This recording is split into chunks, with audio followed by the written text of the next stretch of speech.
Hello, Comics Alternative fans. Before we start with the episode, we want to invite all of you to check out our Patreon campaign. That's right. Go to www.patreon.com/comicsalternative for more details. There you'll find more information about the campaign and the cool rewards levels we have. For as little as $1 a month, you can help us maintain good quality comics talk, and the more you contribute, the more perks you get.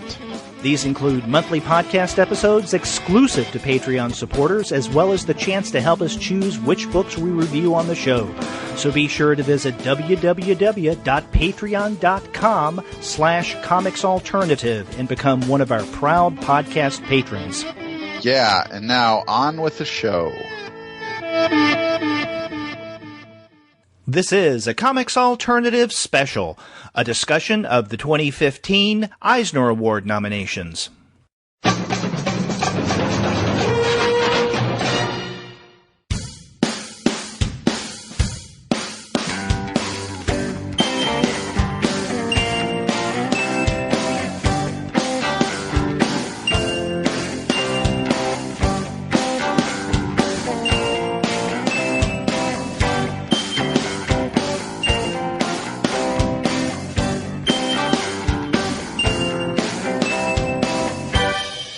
Hello and welcome to another episode of the Comics Alternative Specials. I'm Derek. And I'm Andy, and we're two guys with PhDs talking about comics. And on this special episode of the podcast, we're going to be looking at the 2015 Eisner nominees. And on the show with us is Tom Spurgeon, the comics reporter himself. But before we get to our discussion, we want to let all of our listeners know that this episode of the Comics Alternative is brought to you by the good folks at Discount Comic Book Service.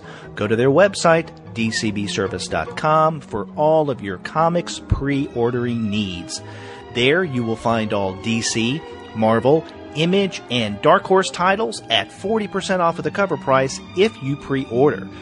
For all of the other publishers, you'll find that the discounts are 20 to 35% off cover price, and every single month you're going to find incredible specials, not only in May, but every single month. Sometimes those specials are going to be at 45% off cover price, sometimes at 50% off cover price, but many times there are discounts that are more impressive than that. That's right, and when you get a chance to take a look at the May specials, you'll see a load of bundles that you can take advantage of, where you get deeper discounts for multiple comics from the same publisher than you would get if you bought those comics individually. So when those May specials are up, check them out. That's right. We're still in the early days of the month, and pretty darn soon the good people at Discount Comic Book Service will tell you what their specials for the month are. Go to their website and find out. That's dcbservice.com. They'll take care of all of your comics pre-ordering needs. And after you do get your comics there, send them an email and tell them that the two guys with PhDs sent you. That's right. You know, well, Andy, as we mentioned in our discussion with Tom, this is a new tradition of ours. Okay, it has to be new because the podcast has only been around for 3 years. But for the past couple of years, we have had a special episode where we have focused almost exclusively, if not exclusively, on that year's Eisner Award nominees. And we wanted to do that this year as well. So we decided to bring on a former nominee and winner, Tom Spurgeon. Yeah, that's right. And so we're gonna have you're gonna hear a fun conversation with Tom as we go through the list and talk about our thoughts about the awards, as well as getting into some other stuff as well. Okay, well, let's listen to that now. Yep.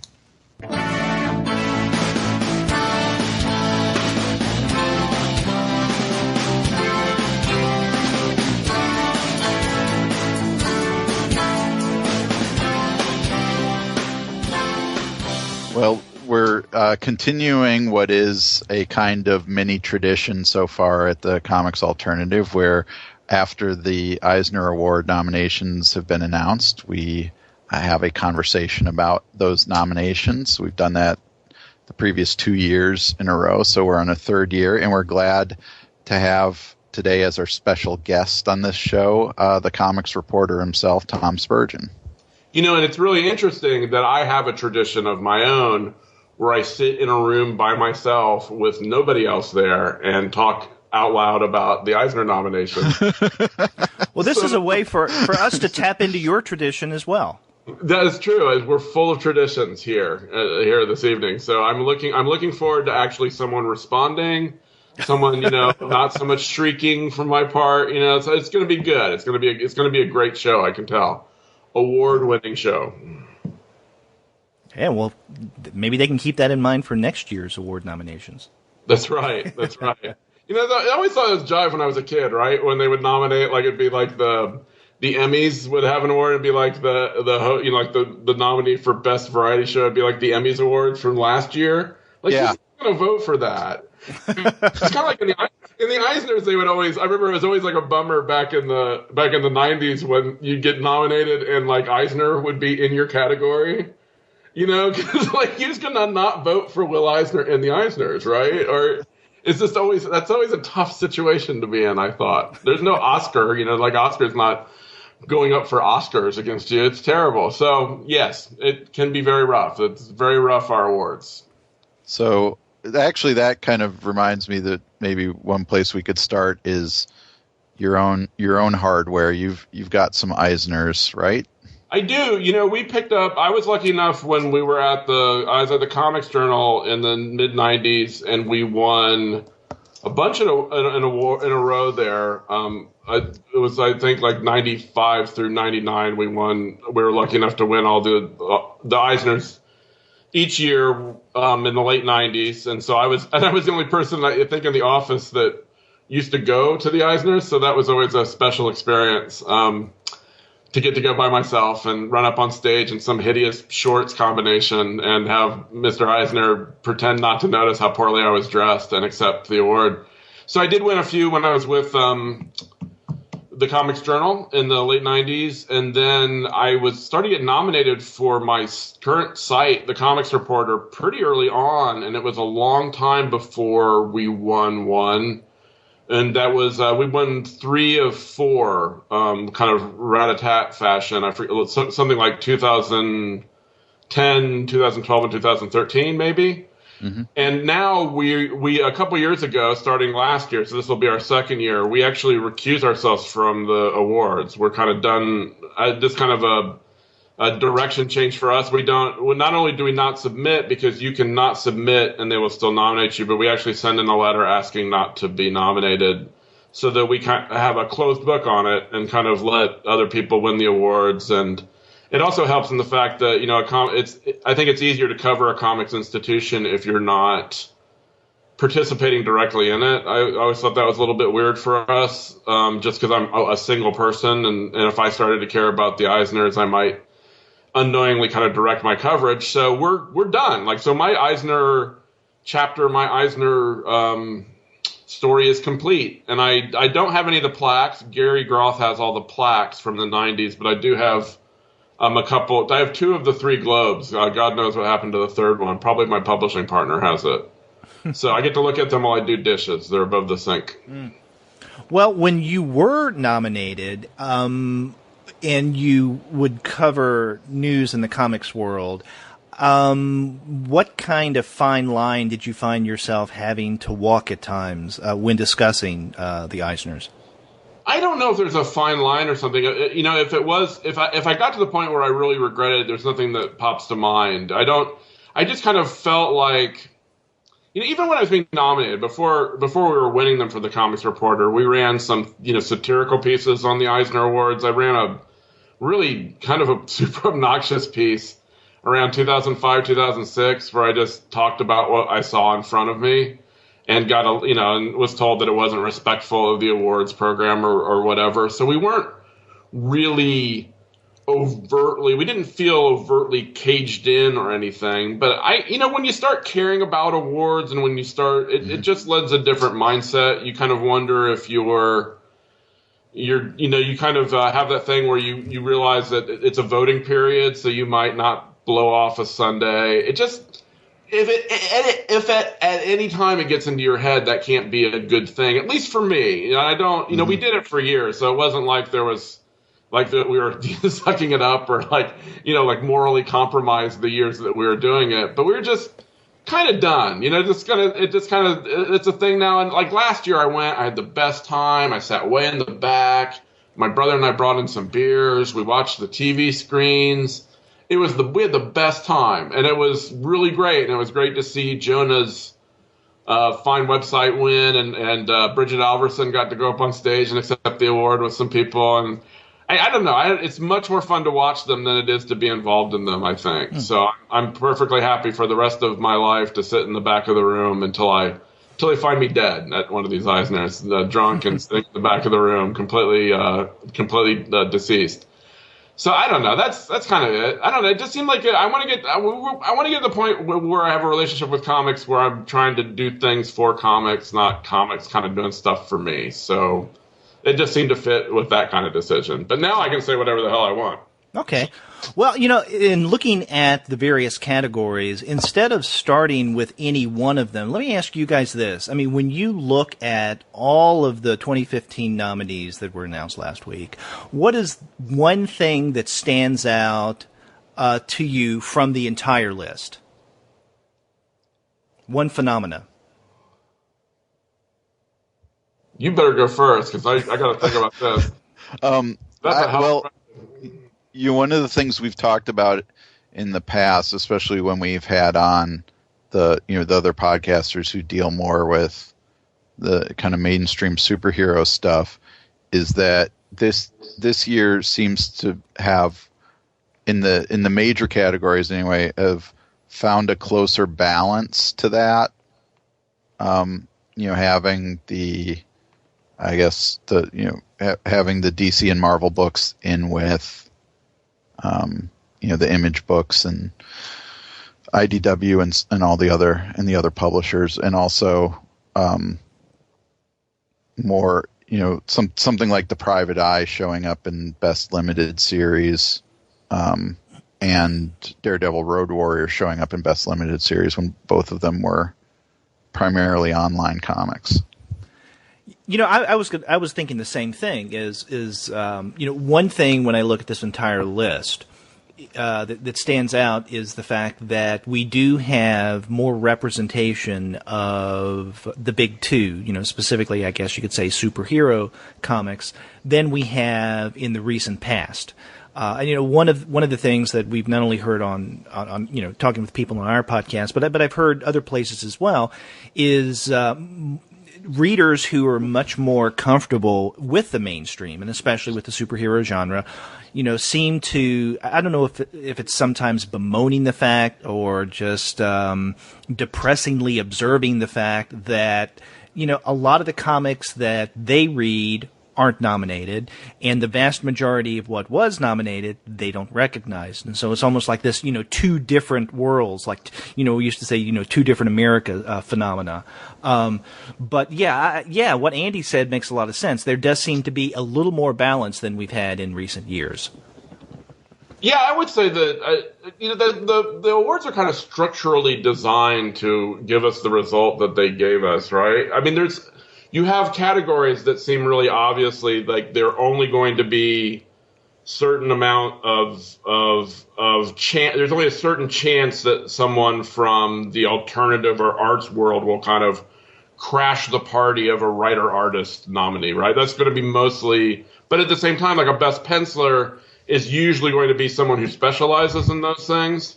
So, and it kind of feels that way always when I look at these awards now, is that they're kind of designed to do that, to kind of spread the awards out and to give kind of equal consideration to the two strains of thought that are always going into it, like where these alt comics are the kind of the thrust of what comics should be, and also these kind of like popular, crowd-pleasing mainstream comics are what comic should be. So it's kind of always like, it's like the twin DNA strands of the Eisners, right?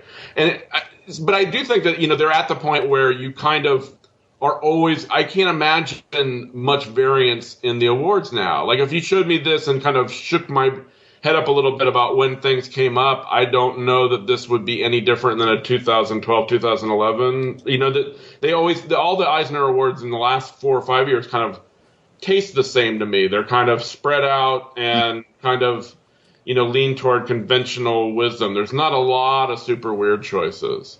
The other thing that leapt out at me immediately was that Massive, the gay erotic manga, and the men who make it got an award, which I want it to win really bad because Ann Ishii and Chip Kidd are two of the funniest human beings on earth. So I just want to see them give a acceptance speech. If we can get that, then I think the evening will go really well.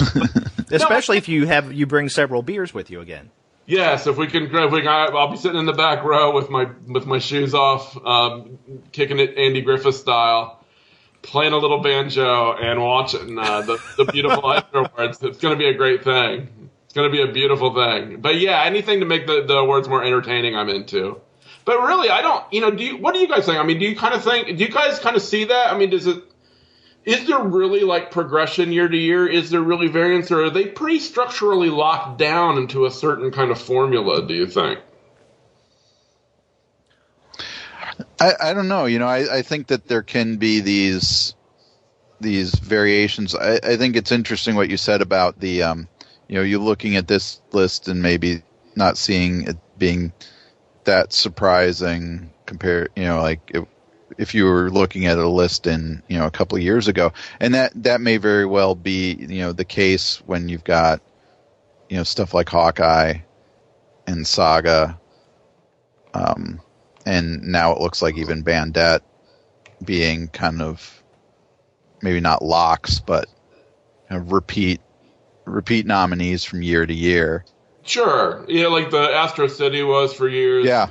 The Goon was one that was always nominated, it seemed like. Yeah, and Astro City's back again on the list. It is. God bless Astro City. But you're right, Bandette seemed to... That's another thing that kind of caught my eye was that Bandette seems like it could be the kind of book that you'll see year after year, kind of recurring, an Eisner favorite. Yeah. And so there still are Eisner favorites, which is interesting. Yeah, and on the topic of Bandette, I mean, I agree that you do have this list of nominees very similar to the past couple of years.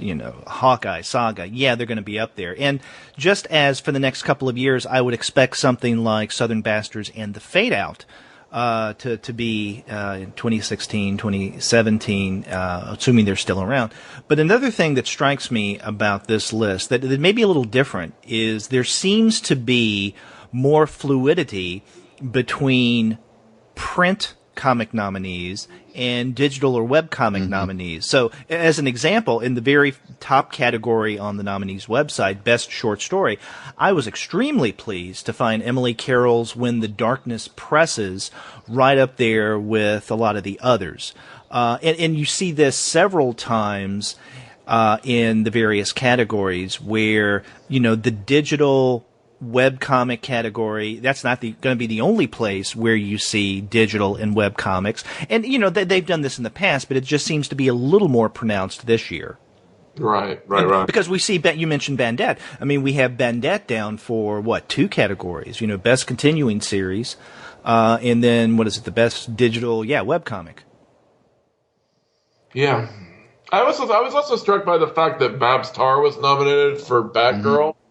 In that a year ago, she was unknown. I mean, I think I'm pretty sure that she was known as a very popular pinup artist online and at conventions. But I remember I had not heard of her until Heroes Con last year. And then the announcement for the comic, and the comic came out pretty quickly, 1-2 after that. So that's considering that the awards kind of, have these favorites, and you always see, I don't know, an Alex Ross or, like you said, Frank quietly kind of sneak in, or Mike Allred. To get that nomination is kind of an alarming kind of thing. You don't usually see someone crashing the party early in their career. So good for her, and good for the Eisners, I guess, for being open to that kind of representation in their votes. That's a pretty loaded category, too. And I always like it when things are shaken up like that. Yeah. I think it's kind of rare just the way the Eisners are set up. Maybe Jackie will send me an email to tell me how I'm wrong, but which is always possible. She's very fiercely protects our awards. But it doesn't occur to me that there's always kind of there's a lot of it's always rare. It always kind of stands out to me when someone crashes the party, when someone kind of gets that first vote. I mean, just like the category, you usually end up with like the majority. I mean, like was a writer artist where it's like Charles Burns and Sergio and Stan Sakai and Richard McGuire, and these are all guys that publish all the way back to the 70s. You do have Raina, but it's like, and there's a Brit. Is there a Brit? The guy who has the TV star, Stephen Collins. So you do have some people, but mostly for the most part, like the nominations are usually pretty heavy hitters. People that are well known, people that are kind of popular flavors, or kind of a known quantity is the word I'm looking for. Popular flavors. Good Lord. Are you making a connection between the Stephen Collins who did the giant beard that was evil and the Stephen Collins that was the father on whatever that show was? Yeah, and had the terrible allegations. Yeah, he has terrible crime. Sorry, Stephen Collins, cartoonist. That's how I remember your name. I apologize. Yeah, but I'm just saying, but for the most part, now I'm looking at the awards. I popped it up on the screen, but it's not, but that really is. It's like it's the Sergio, Burns, Collins, and Sakai. Raina's been around 7 or 8 years. It's not like these aren't easy awards to crack. So anybody that kind of shows up, kind of brand new, is that's something worth noting, I think. Okay. Now you mentioned under the Best Penciler Inker category, Babs Tarr with Batgirl. Are there what other maybe surprises would be a way to put it, or something that you didn't expect, or something pleasantly different that you noticed from this year's nominees? That is, you go ahead, because I'm going to have to think about that one too. Well, one of the things that always leaps out to me at first anyway is the stuff that we've talked about on the show that ends up on the list. And so I guess the two things that surprised me possibly for different reasons, one was that the Leaning Girl getting, I think, was it 3 nominations? Was it 2 or 3? Because it gets best graphic. It's 2, yeah. No, but Shui Ten got nominated for Best Penciler Inker. Okay. So that's what I'm counting. And so that's showing up because that's a pretty small. Alexis Press is a pretty small, focused press, right? I mean, that's kind of what they're devoted to, is republishing that stuff. Right. Just that. It's not other European comics.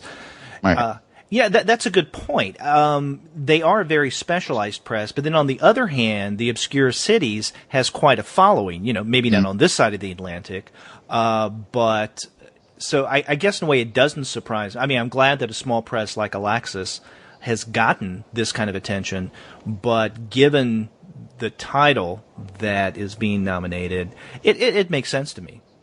Mm. And it is funny that, I don't know if you're aware of this, Tom, but we recently did a review of The Leaning Girl in one of our regular review episodes, and the day that this went up, the day that our interview went up, so I guess that was, or review, which is last week, was when the awards were announced. So we got a few emails about our review of The Leaning Girl, linked in some way to the Eisners, which is nothing more than a coincidence. Nice. Yeah, I look at the awards. There's some stuff. There are like some random ones that kind of jumped out at me that I was pleased. I was pleased that the Reggies got one. I was pleased that, because I just think that's a really kind of idiosyncratically assembled book. It's not easy. It's not, and I think when we think of those teen categories, we tend to think of those that have a real kind of forward mainstream appeal. And that thing is a very complex, very beautiful book, and very personally driven by Farrell's life. So I was really happy to see that kind of sneak in, and I was really happy to see Okay, In Clothes Called Fat actually got a nomination, which I was happy. The Anno book, because I think that's a difficult book. It's not as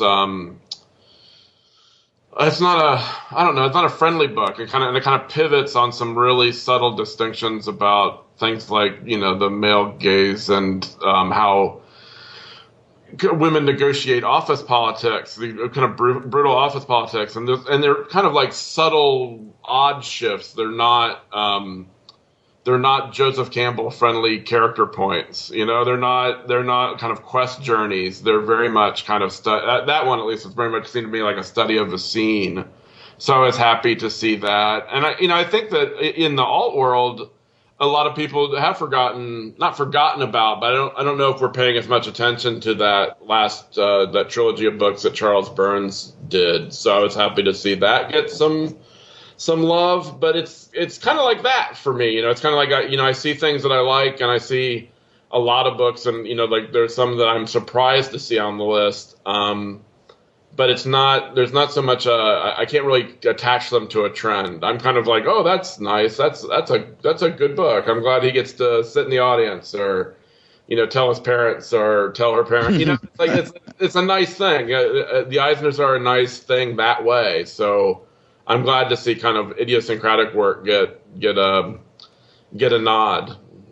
So yeah, that would be just as a surprise. I guess I'm always kind of generally pleased when some weirdo work gets kind of breaks into categories, especially those youth categories, because I think sometimes a lot of the youth comics are very rigidly done, very adherent to formula. So yeah, and on the topic of the teen titles, and this is something that we've brought up the past couple of years whenever we've discussed the Eisner nominations.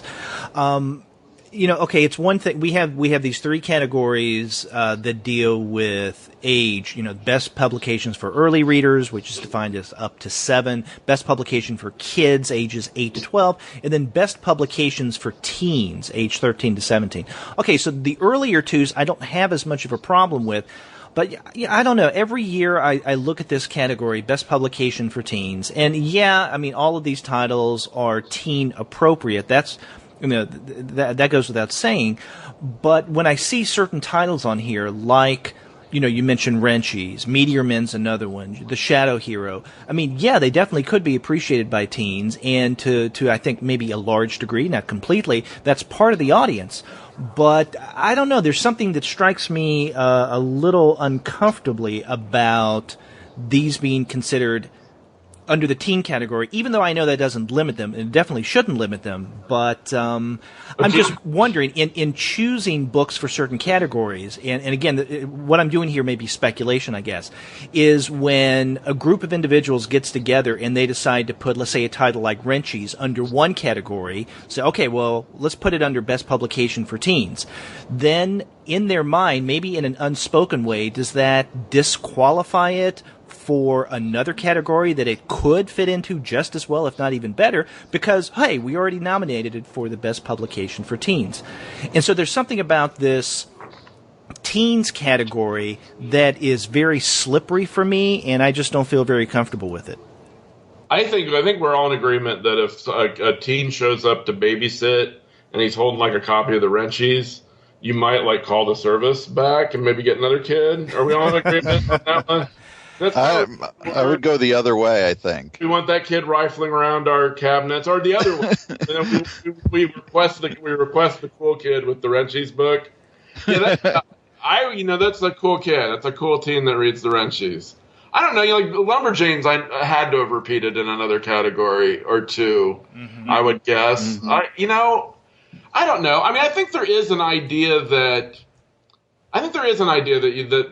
that I don't know. It would probably depend on the individual judge's room, and you always hear stories about the way those go and what the mood of the room is. But it seems like they're fairly well spread out, and so if you my favorite books of the year might not have made the list, but it's not shocking. It's not. I really like the Olivier Schrauen book, and I thought that was the best book I read last year. The second best book I thought I read last year was and I don't think either one of those Which one? I'm sorry, you faded out there. The Hospital Suite. Okay. By John Porcellino, I thought was the second best book I read last year.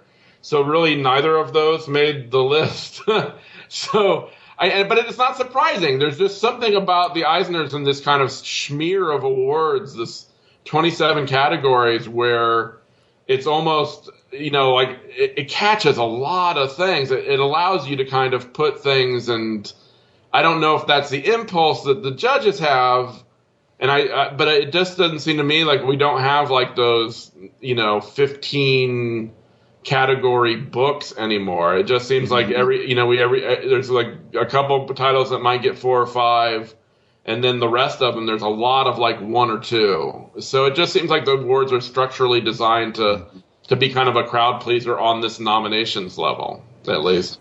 Yeah, my speculation with the teen category is that some of that may very well be driven by what the publisher submits the book for. Right. And that's a good point. And I would guess, because First Second certainly is doing a very good job of aiming at that teenage demographic, that it may very well have been that Shadow Hero and Renshi's both got submitted by them for that category. Well, because they could submit for more than one. They could suggest. Oh, sure, recommend, sure, more than one. sure. Yeah, and you don't have to submit it all to be nominated. Like they have free range to nominate stuff, because that's happened to us in the past where we didn't bother and you'd show up anyway. But yeah, it might have an element to it. I don't know. These are very good questions. You should have Jackie on and just kind of, not me. You should have Jackie and just kind of like ask her questions about the structure. I think that would be fascinating. Well, I think maybe when the awards finally get announced, it might be interesting to maybe get like Susan Kirtley on. Yeah, she's on the committee this year. Well, she's a noted liar, though, right? Yeah, she's never even read a Linda Berry book. That's right. So yeah, I guess if you want to have someone like that on, whatever.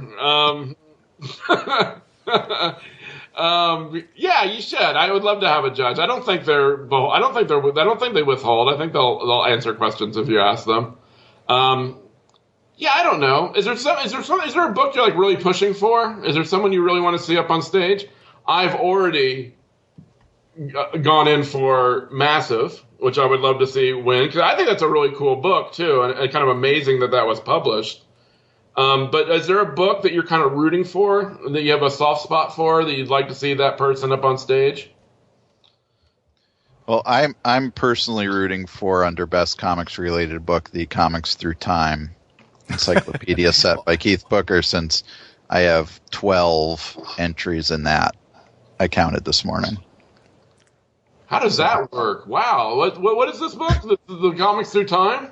Yeah, it's a massive encyclopedia set for for libraries, but it is organized by time periods. So each volume has a set of years that it covers, and so different entries can repeat from one volume to the next. So, for example, I wrote 3 entries on Roy Thomas for volumes 2, 3, and 4, and a bunch on Gil Kane and stuff like that.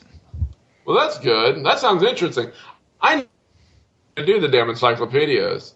Like Paul Gravatt, like anything that's going on, like anyone cool has anything going on, I don't get that invite. So I'm deeply resentful. So I'm rooting against Comics Through Time. And you, Booker, can go to hell. That's all I'm going to say. The only thing I got close once is when I was in my late 20s, I got to write The Stranger's Guide to Seattle. And they wanted us to send us to hip places. And so they sent us to bars, and so we figured it would be funnier if we just went to super dive bars and got a bunch of proto-hipsters beat up like a year later. And then, so I wrote all these bar entries, and then they never published it under my name. So that was my one chance to have a group project. Nothing to do with comics, but you and Mr. Booker, you can go stand over there, and I'm going to be rooting for Toth. I'm going to be rooting for that Puck book. That Puck book has to be better than your book. Come on. Oh, they're all better. I've seen that 75 Years of Marvel Comics book is insane. That does look really good, actually. Yeah, that does. I really like the puck book, though, so I'm going to root for that and specifically root against you. So anyone else but you, and then puck, and then okay, that's how I'm going to do it. That's how I'm going to do that category. I usually just root against my enemies. That's how it comes, how you end up. You end up old and bitter, and you just hate people, and you root against them. Okay, I also want Comics Alliance to win in the Comics Related Periodical Journalism, so for personal reasons there as well. But so basically, Andy, your wish list so far has largely been based on personal preference as it connects to you in your life. Yeah, or my really close friends. Friends, yeah. Comics Alliance has never won. No, they haven't, and they've been up for it, and they would like one, is what I kind of got the impression over the years. So I appreciate that. I appreciate someone who invests the award with importance. So I'm going to root. Who am I going to root for? I'm going to root for. I will also would like Comics Alliance to get one too. Even though, like, I'm really good friends with everybody else, basically, but that's okay. The main thing, though, the main problem I have is that I would have to deal with Chris Sims calling himself a Eisner nominated or Eisner winning, right? Yes, this is true. And I throw that at him already. I'm already telling him I'm an Eisner nominated writer. What do we think? Is Alter Ego a good year, bad year for Alter Ego? What? I mean. Is there a refined aesthetic for Alter Ego out there? God bless Roy, and God bless that it still gets nominated. But I always wonder, like, because sometimes Alter Ego will win, and I always think, was that a particularly good year for Alter Ego? Because it seems like he's hit a groove, over the last.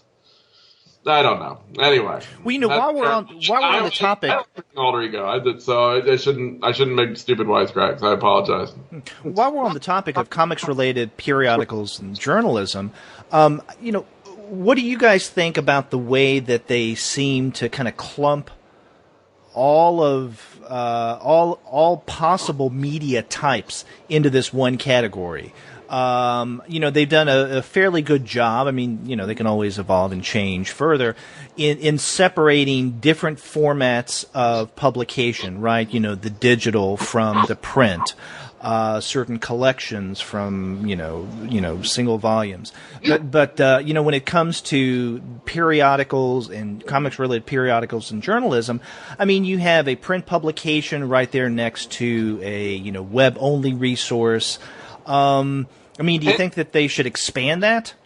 I think they should. I know where you're going. I think that it's time that you guys had an Eisner nomination, right? And this is where we're going, right? Well, hey, Andy was being self-serving. I felt I had to jump in there as well. It's long overdue, and so I agree. I don't know. I mean, honestly, if you want an honest answer, I've written about this a bunch of times. It just seems weird to have any, like, to give awards to magazines covering the industry or any kind of. It seems like if, like, Variety won an Oscar or something, or People Magazine won an Emmy. I've never. I mean, I'm competitive, and I want to be invested in my industry, but on a certain level, it's kind of like. It just strikes me as kind of like a weird hangover from the kind of fan culture that grew up around comics, where we're kind of all in this together. It's not too dissimilar from like at the Eisners, when they do the kind of or when they used to do, especially the people that left us in the year before, and they would kind of do a fan, like prominent fans that a lot of professionals didn't know, and it always struck people as kind of like.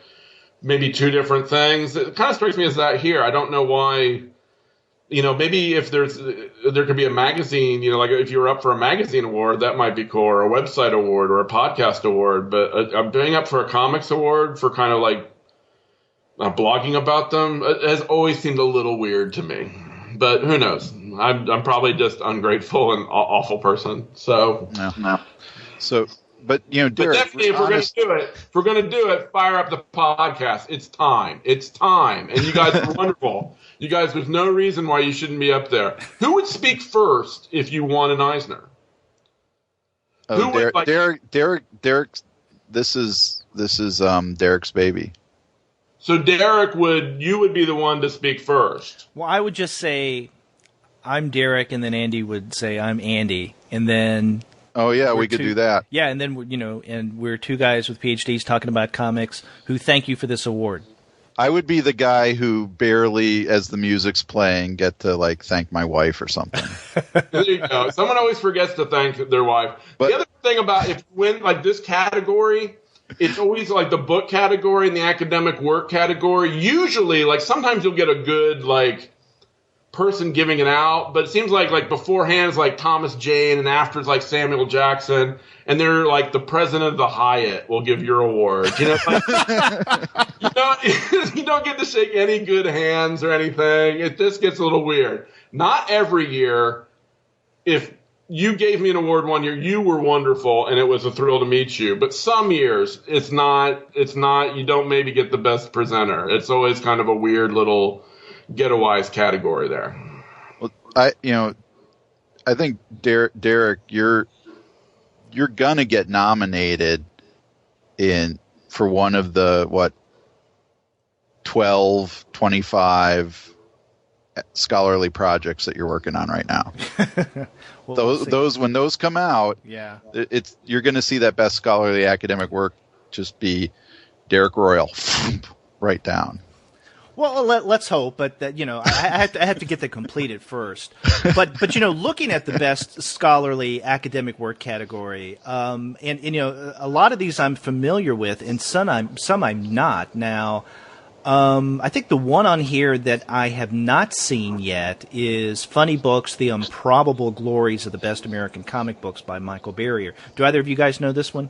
No. No, I have no idea. I'm looking at this category, and I'm falling asleep looking at the category. Well, Wide Awake in Slumberland may be where you need to look then. Okay. Yeah, actually, I mean... That and there are certain publishers that are always nominated for this category just because of the nature of what they do. I mean, University Press of Mississippi, they probably of all presses, especially all university presses, have the strongest catalog when it comes to comics and comics culture. So the two nominations there doesn't surprise me. Now, Rutgers University Press, this is a new series of theirs, right, Andy? Yeah, that's Corey Creekmer is running that series, and so they had that book. They had Noah Berlatsky's Wonder Woman book, and a third book, and I'm drawing a blank on what the third book was. Yeah. Bart Beatty's 12th Cent Archie. That's right. Which will be in this category next year. I will predict. And did the Wonder Woman come out this year or last year? Do you know? This year. I don't know. I think it came out this year. I think it's this year. Yeah. I think so too. And then one here, McFarlane, it had one last year, didn't it? It was the one, what foreign images in comics and pop culture, something to that like effect. That. Yeah. And now they have graphic details, Jewish women's confessional comics and essays and interviews. And this is interesting. This is a book, a collection of essays that I think it began as a museum exhibit. It's currently at the Billy Ireland. Yeah, and then I guess, and I've communicated with her before, Sarah Lightman, but I haven't asked her about the genesis of the book. But it's just my assumption that the book sprung from what she was doing with the exhibit. But maybe the book idea came first. Who knows? So there's one as well. And one of the things that's interesting about this category for me is you have not only monograph or single authored or even jointly authored monographs, but edited collections as well. So, that's, I guess, fairly democratic. We might do, there might end up being an exhibition category if they continue to play wide over the years. Who knows? Maybe 10 years from now it'll be dueling exhibitions. That would make sense. Yeah, it would. Well, let me ask you. So, we've looked on this category, ones that kind of surprise you, ones that you're really glad to see there. And by the way, Tom, you were asking earlier about what we're really rooting for. One of the things I'm rooting for is Here. Okay. Yeah. Sure. Okay. That's a massive, massive book. Right. Sure. But what as you look at this list, is there something that really stands out to you, kind of like almost like you're outraged, like how the hell could they not have nominated this? Well, like I said, I thought the best book last year was the Shrowan, right? The Olivier Shrowan. Is that how you say his name? This is good. I'm like the classic comics person. I don't know how to say anyone's name. I can type them sometimes and can't. I thought that was the best book of the year. Here's the best book that was nominated in my kind of cosmos. But yeah, is there anything that really kind of like I'm kind of amazed didn't get any? No, I mean there's some things that I kind of expected to see. I expected to see something with Mimi Pond's name on it, just because of all the good press that book got, but it didn't. It didn't generate an awards nomination. Yeah, that's. I didn't think about that, but that's a good point. And I'm not. Other than that, like we said, I mean, there's so many books nominated in whatever 20-something awards that it's hard not to. It's hard not to find most of your favorites somewhere on the list. But. Yeah, the Shrowan and the Porcelino would be the ones where I was kind of like, I just thought that Porcelino was really good, and such a, he's such a kind of considerable person. And then of course, there's always the year-to-year stuff you noticed, like Gilbert and Jaime. Well, I guess Gilbert and Jaime didn't have a book out this year, and they're going to hate me for saying that out loud. So I guess we can't make that. Oh, they did. I mean, since last year's awards, they've had 11 Rockets. They've also had Gilbert has had a couple. Gilbert has. I don't think the 11 Rockets came out till January. I think that calendar year was completely bereft of Love and Rockets because I remember Jaime being mad at me that I noticed. Oh, that's right, because it was late. Okay, yeah, but there was Bumperhead. So there was Bumperhead, and that kind of came and went. It didn't have the Loverboys. They didn't have the juice that Over Easy did, but yeah. So there's always kind of one or two that you notice are missing, but for the most part, you get a big net, you're going to catch a lot of fish. Yeah. Well, Andy, is there anything you're outraged about that was left off? Oh no, I'm not outraged about anything, but I was curious that of the two World War I anthologies that came out last year, To End All Wars and Above the Dreamless Dead, that Above the Dreamless Dead didn't get something either. I mean, whether it would be in that best reality-based work or best anthology, which To End All Wars got nominated in both, or maybe even one of the individual stories in best short story. Yeah, I was wondering about that as well. So, yeah, I mean, that's one that we definitely discussed on the show. And I don't know, I want to say that I'm outraged about this. Okay, I'll go ahead and say it. I'm outraged about this. And this is under the best humor publication category, right? Okay, so we have The Complete Cul-de-sac. We have Dog Butts and Love and stuff like that in Cats. Gru vs. Conan, Rocket Raccoon, and then Superior Foes of Spider-Man. Okay. Humorous, fine, humor is very subjective. However, how can you have this category and not have anywhere in a nomination God Hates Astronauts or Punks the Comic or Eel Mansions? And those were three of the top comics that Andy and I discussed coming out of 2014. And those are just hilarious. But I think that with all of them, it's a kind of humor that doesn't appeal to many people. So, yeah, Superior Foes of Spider-Man is funny. Yeah, Rocket Raccoon can be funny. But I don't know. I just see those and I think, come on, guys, you can do better than that when it comes to humor. I liked a book called Facility Integrity that came out from Pigeon Press. That was a humor book all about an office that tells its workers that they can no longer poop at work. So it's very highbrow, very, very highbrow, very intellectual work. But I thought that was as funny as anything I read, and certainly funnier than most of what I'm seeing on this list. It's tough. Dividing humor, who knows? I'm kind of surprised. I can't imagine that. I don't think Jillian got a solo award for the art on the summer book, and I can't. It's hard for me to imagine that there was five or six books better drawn than this one summer or that one summer. Mm-hmm. That only got one nomination. That seems kind of surprising too for the amount of heat that had. She's the real deal, and that's a stunningly drawn book. I mean, there's almost to the point where everything that I like about it is just kind of this overpowering art that she uses. It's just the art in there is very affecting. So it's hard for me to imagine that there are 6 better artists, however she would be nominated, than that. So that's sometimes.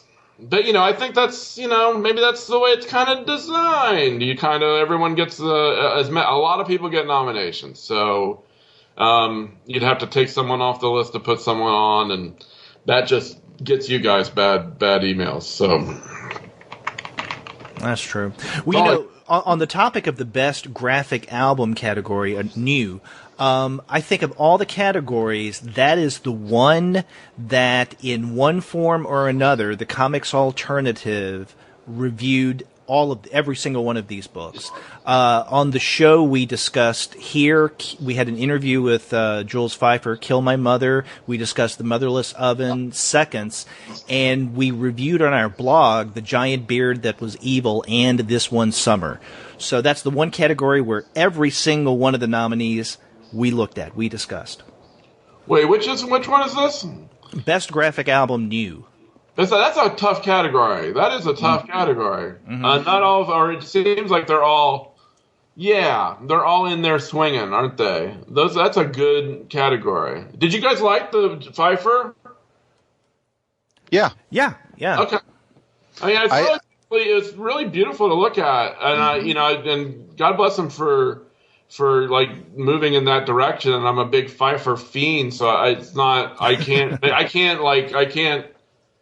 it's hard for me to like register whether or not it's hard for me to tell. I like everything he does to the point at which it's hard for me to have the critical distance from his work necessary to process it. But the kind of reactions to that one were kind of all over the place. But okay. So you guys both like that. I guess, if you had told someone 3 years ago that these awards were coming out, a lot of people would have guessed that Brian and Seconds would have gotten more than one award. But, it's right, or one nomination. And so that's a surprise. Maybe he's somewhere else on this gigantic list. I'm not sure. No. I was glad to see I'm looking right under it. I was glad to see Eleanor's debut book get a nomination, How to Be Happy. I think that's a really strong effort. And Sock Monkey Treasury is also in that with Tony Millionaire, and that was a book that came out. It was a really beautiful book. It came out really early in the year, so not only did you have early in the year problems, but Beautiful Darkness kind of sucked the oxygen out of the room for the first 3 months of last year. Mm-hmm. So I was glad to see that people remembered that, because that Sock Monkey work is really pretty, and there's some pages of comics in there that are like all-time pages. That page where he kills the baby bird and like runs away and cuts off his own head, and it's so dumb and it's so heartbreaking though. Millionaire's a really interesting talent, and I was glad to see that one kind of climb back into view, because I think it was kind of ignored or underplayed when it came out.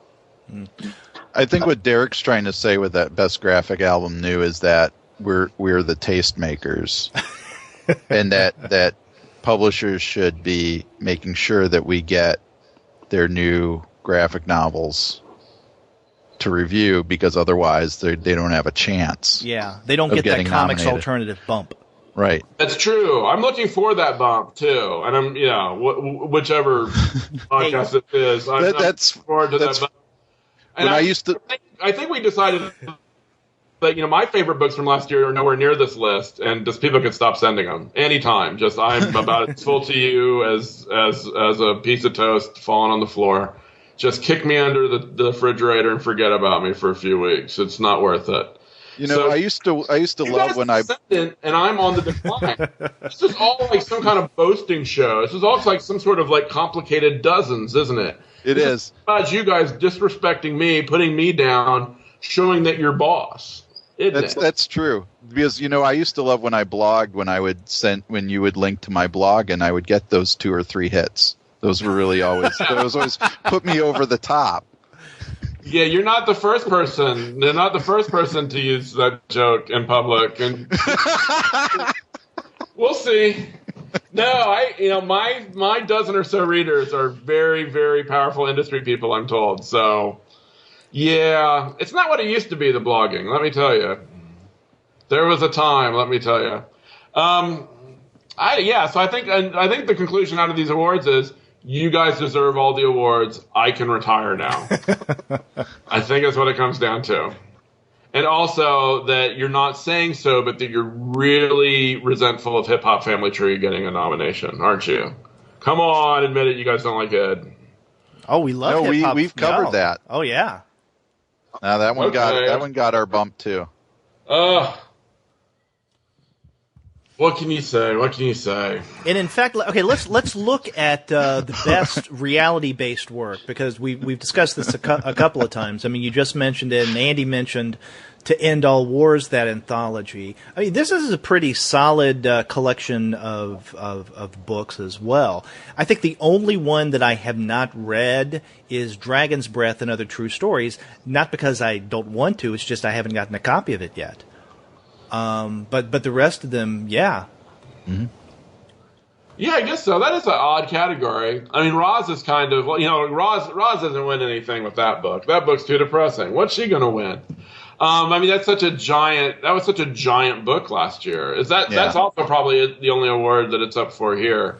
Yes. Maybe like someone else will win, and Roz will just hit the stage and just start flipping 20s from that Heinz Award right into the audience.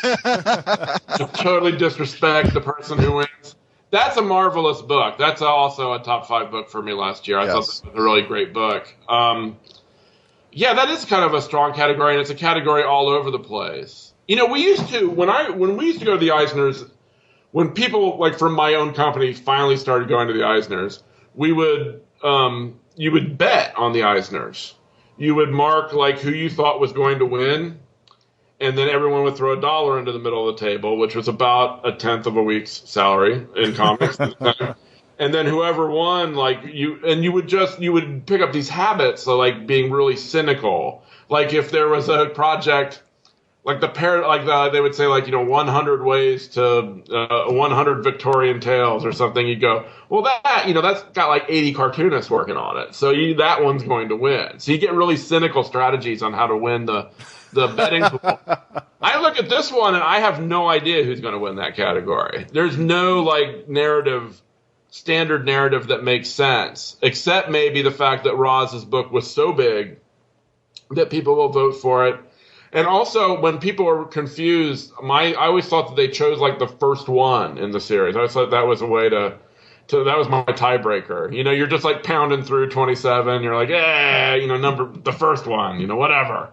So maybe Roz will take it based on that, but not usually. I mean, that's a lot of different books from a lot of different directions, and all of them have a case for winning that category. So good job, Eisner judges. Yeah, and one thing that strikes me, I mean, I would like to... You guys hate Dragon's Breath, right? Or dislike the cartoonist, personally? Is that where we're standing with that? Did we get that on the recording? I don't... okay. Okay. I think you must have a bad connection. Lovely. You guys are monsters. Wow. So, okay, whatever. Okay, I was getting back to that category. I really would like it if Hip Hop Family Tree won the second volume. However, there's a part of me that's really pulling for Nathan Hale's Hazardous Tales, Treaties, Trenches, Mud, and Blood. I really like this series and the way that Hale is presenting history. Have you guys read any of these books in this series? No, I thought Nathan Hale was like a Revolutionary War general, wasn't he? He's a historical figure, but the actual author, his name is Nathan Hale. Now, he's no relation. And in fact, that's just super creepy. Yeah, so it is. And so what he does is he uses the historical figure of Nathan Hale as a framing device to tell stories of American or not just American history, but mostly American, but I think it's world history as well as we have here at the World War I. And these are wonderful books. This is something that could easily have been nominated in the best teen category. Sure. But I guess because it's a reality-based work, someone didn't think to put it there, or they didn't think seriously to put it there. But I mean, it definitely falls under the same readership as Meteor Men, Lumberjanes, and the rest. So that's something that I would like to pull for. What's a title? What's another title that you guys are really pulling for that you hope can pull something off? Maybe even an upset. Since you talked about betting, I would like I would like the complete Zap book to win, just because that must have been the hardest damn thing to put together in the history of the planet. Just getting those guys to all sign contracts must have taken like 8 weeks. I mean, can you imagine? And just, we don't consider this in comics because we always think that all that stuff is really easy to kind of put together in a collected. But there are just multiple printings of that stuff on all sorts of different paper, all sorts of different sizes. That must have been the biggest pain in the butt to put together, and it's really nice. I finally visited. I got to visit a set of it because there's no way I'd have like $500 to drop on a project like that. But that I would just from what I'm thinking of for the amount of work involved and the degree of difficulty, I would love to see Gary and Mike win for complete Zap. And I think we live in such an embarrassment of riches with the reprints and the archival stuff that we sometimes don't separate stuff that's really necessary out of that category, that stuff that had to be reprinted, so that had to be kind of put into a different format. And those are foundational comics. Those are put them on the satellite, shoot them into space comics. So I'm glad to have them in that format, and so I'd like to see Gary and Mike win. And Gary always gives a good speech. So, hey, the original Fantagraphics guys working together after all these years, working on the Zap comics. What can be better than that? Although, if the set was less expensive. That's true. Maybe if they promise to give me one, I will come on a podcast and talk it up at length. I don't know, guys. I was glad to see the Don Rosa. Maybe that's a little cheaper for all of us. Those are really fun comics too. I'd forgotten how strong his work was. Yeah. But no, nothing that we haven't talked about before, I guess. In Close Called Fat, I would like that to win. Yeah, in that best archival collection category that you were talking about, I think Zap gets it because of the, what you said, the sheer effort that had to go into putting that together. But the Wits End one too is up there. Right. That's what I would like to see get. Yeah. The Wits End. Now, did you guys like the comics in there? That was kind of the gist I got out of reading a lot of reviews of that stuff, which was that people were kind of surprised how much weak material was in the Wits End book. Which doesn't mean it's any less of a valuable archival project in a way, but it does make it sometimes a little more difficult to get behind. No, I think that's interesting. I think you're right. You're right with that. It is a series that is really historically important for what Wally Wood was doing. But the stuff in there doesn't hold up. On the topic of Wally Wood, I would have liked to have seen Cannon somewhere in the nomination list. Was there another out last year? I didn't. That was last year, wasn't it? I don't know. I find Cannon terrifying. Yes. I mean, it is problematic, and I guess for that reason, I would have liked to have seen it on the list. I think a problem with any Wally Wood book is you're just a little bit disappointed Wally's not there to accept the award and to be very entertaining. So it's almost like you'd be depressed if Wally Wood stuff. They're going to reprint Bob's book about him too, aren't they? I am pro Wally Wood, so yes, whatever that was and whenever it came out, it should have been nominated this year as well. Why not? I want to mention that one observation that I guess nominations plural that I'm very pleased to see is that masterful Marx cartoonist who changed the world has gotten a bit of love this year, and that's one. Andy and I reviewed it on one of our podcast episodes, but it just struck me that that book didn't get a lot of attention as I thought it should have. And I'm wondering, I mean, I'm not exactly sure why that is. It may have had something to do with the fact that it came from a regular trade publisher. I don't know, but I just didn't see a lot of smoke about that book. Did you guys, or am I just off base here? No, you're totally right. I didn't see a bunch on that book either. In fact, I had to sit here and think for a second which one that was, but now I remember that book. No, I didn't. I don't think I even got a copy or was let in on that one coming out, and just kind of knew about it. Was that the one that like Drew Friedman's thing on Crumb appeared in? Is that the one? Yes. Okay. In fact, Friedman's bit on Crumb, and then Cooper's on Kurtzman, I think Andy, you and I were discussing this on the show, or like we considered those about the two best entries in that collection. And the Cooper story got nominated for best short story. Exactly. Yeah, no, I read the Friedman story. I thought that was really, really good, but I don't know if I ever saw the book. You know, Rena's story in that category, Beginnings End, the one that was on Mother magazine. Mm-hmm. I like that story quite a bit. I think she's a really interesting cartoonist who rarely cartoons. She has a really unique sense of color. And so I was happy to kind of see her name pop up at the top of the Eisner list. And I know from talking to her since that she's actually going to go this year, which is another nice thing about kind of unexpected Eisner attention, is it kind of gets certain cartoonists into the room, which I don't think any of the other awards kind of have that pull, except maybe the Rubens probably still do. But it's nice to see, someone kind of reacting to that. It was really, when Dave Lasky won, a couple years ago, it was really kind of cool. But, Dave kind of showed up and came down to San Diego, hadn't been there in 10 years, and got to walk up on stage and accept an Eisner. So it's nice. It's nice when people come down and kind of use that as an excuse to kind of visit that show, which I guess is part of the idea. So yeah, that if that Cooper story is as good as the Friedman story, then yeah, let's nominate it. What the hell? Another thing I'm pleased about is the fact that Multiversity has gotten a number of, and Grant Morrison has gotten a number of nominations. Yes, he has. I have not. I have read those, but I have not followed. Has that been as well reviewed as I would imagine that was? And so, like, the most well reviewed one was probably Pax Americana. Yeah. Followed Marvel Family one. Did people like the Marvel Family one? Yes. Yeah. Okay. Yeah, I did, but I think that the Pax Americana got a nomination for the best single issue, right?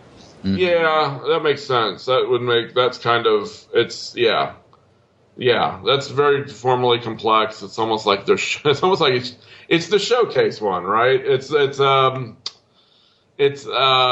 they used to call Oscar bait. It's kind of Eisner bait, right? It's very much about comics. It's very much about kind of the comics on which it's commenting, the Moore and the Miller comics a little bit. So I don't know. Yeah, God bless Grant Morrison and God bless Frank Quitely. Superior makers of comics. Well, in wrapping up our discussion of this year's Eisner nominees, is there another observation or plea or wish that you guys would like to share before we go? I'll go second. Give me a second. I don't know if I really have anything more, because I feel like it was we covered a lot of stuff. So yeah, I thought you were going to say that you're really pleased that Hello Kitty, Hello 40 was nominated.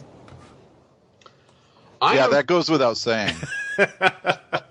I think, and you know what, guys? I think that's one of those books that has a lot of people in it, right? So it might do very well in the voting, just because people tend to vote for themselves and their friends when they don't have a strong opinion otherwise. I'm kind of interested to see how the Hall of Fame does this year. I remember not thinking, everyone in the Eisner Hall of Fame is at least good, right? But I don't remember, it seemed like there were a lot of interesting nominees for the voter selected ones this year. Yeah. And for the first time, we get a lot of late 70s, early 80s icons that we didn't get before. So we're going to get, like Byrne and Claremont and Miller, I think are all up this year. Right. If that's the way that body is going to go, then there's going to be a lot of people from that decade kind of rolling into town now. So I will be interested to see if they're seized upon right away, or if people kind of kick back and bring in the last few nominees from before that time. I'm trying to remember who is on that list. Matt Groening is on the list, who's a guy who started around the same time, and Frank Robbins, if he's going to get in, or Bob Powell, if they're going to get in, it's going to be pretty soon, because there's going to be a lot of people. But yeah, it's a really interesting Hall of Fame list. Linda Berry's also on the list, so I think it'll be very interesting. There are more kind of big names than it's not easy to pick who's going to come out of that group. So that should be fun. Why not? A little suspense. Didn't hurt anyone. Get Jonathan Ross out there, make a joke. Get Sergio out there, giving out Hall of Fame awards. It's a fun night. Come on. Let's all go to the Eisners. I wish. So I guess we'll find out on July 10th, what the results are. But, Tom, thanks a lot for joining us this year on our special episode on the Eisner nominations. I bark my thank you right back at you. Hey, thanks. That's the least convincing thank you ever.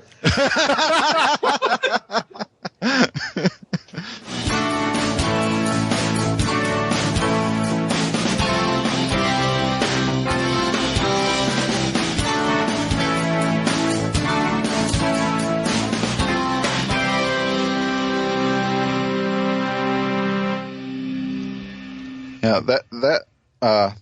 that got a little dark there. I think if we kept that going, it would get really personal, and we would just be insulting each other's families and so on. Yeah, maybe it's good it ended when it did. But it was a fun conversation, and we didn't get to discuss every single category, but then again, I never expected us to. No. There are a number of things that, we could have gone on to discuss further, but I think, sometimes it's better to pull back and look at the larger picture than to focus in on specific categories than the titles within those, which, we still did our fair share of that. Yeah, we did. And as Tom pointed out, there's so many categories now and such a broad range of works that are being covered in those categories, and so that really makes it difficult to talk about every single thing that gets nominated. That's right. And, even though there are a lot of categories, it still would be good, as I mentioned in our discussion, if they could break up the journalism media category. So let's spread a little more love there. Sure. So, it was fun, and I look forward to seeing the results come early to mid-July. So if you are someone who likes to pre-order the kind of comics that were nominated for this year's Eisner Award, you should do so through our sponsor, and that is Discount Comic Book Service. If you go to their website, dcbservice.com, you'll find that you can't beat their prices, whether it comes to ordering online or in a brick-and-mortar store. You can't beat Discount Comic Book Service. And if you want a book that has already been published, such as many of the ones that we discussed that were Eisner nominees, you can visit the website of our sponsor's sister company, and that is InStockTrades.com. So whether you use DCB Service or InStock Trades, you can't go wrong. They're wonderful places to find your funny books. And after you do order your comics there, get in touch with us and let us know the kind of things you're going to be reading. If you go to our website, you'll see in the right-hand side of your browser a Send Voicemail tab. Click on that, and from the comfort of your own computer or mobile device, you can leave us a message through the wonders of SpeakPipe. It's just that simple. Or you can call us the old-fashioned way. Our phone number is 415-3-COMICS. That's 415-326-6427. That's right, or you could get a hold of us by email. We are two guys at comicsalternative.com, or you could get a hold of us individually. I'm Andy at comicsalternative.com. And I'm Derek at comicsalternative.com. And we also have our Twitter feed where we announce new content to the podcast as well as updates to the blog. You can check out our Twitter feed at the number 2 guys with PhDs. That's right. We're also on Facebook, on Tumblr, and on Instagram. You can subscribe to the podcast through iTunes. You can stream us through Stitcher. You can also find us on TuneIn. And you can find every single one of our episodes as well as our reviews and comics-related commentary on our website, which is comicsalternative.com. That's right. All the ways to get a hold of us and let us know how we're doing. That's right. We do like to hear from you, so please get in touch, won't you? And until then, I'm Derek. And I'm Andy. See ya.